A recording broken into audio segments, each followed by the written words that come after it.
ខ្យល់ផាត់រំភើយ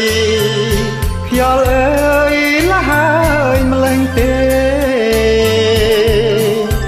នាងអើយនាងស្នេហ៍ហុចស្លឹកមកឲ្យបងហុចទាំងខ្នួចមកផងពីរស់ណាស់នួនល្អងឆ្លើយចាបងពីរស់ម្លេះទេ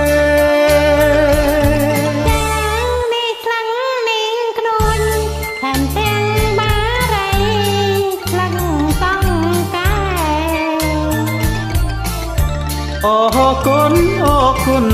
អរគុណហើយស្នេហ៍មិនដឹងអរគុណអ្វីទេត្រូវតែអរគុណអរគុណអរគុណអរគុណអរគុណអូនជាប្រគុណគ្រប់លក្ខណៈអើយ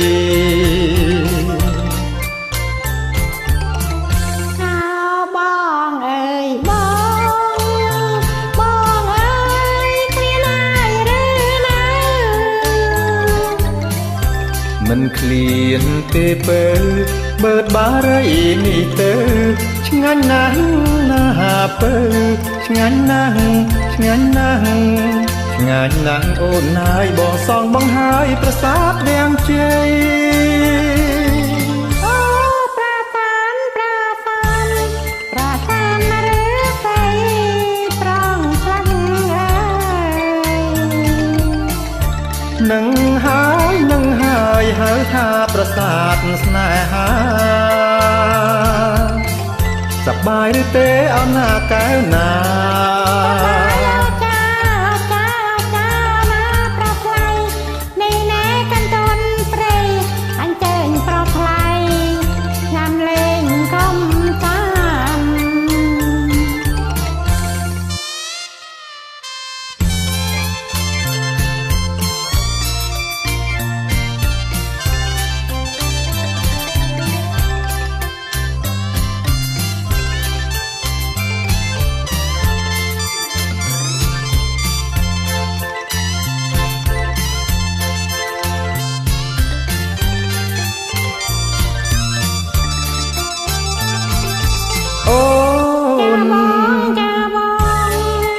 កែវនួនល្អងល្អទេផ្ទះយើងនេះ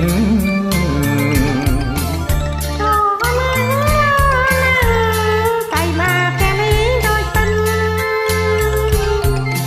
ទូតែដល់អេនកុំចង់លៀបចិនត្រូវហើយបងមិត្តជី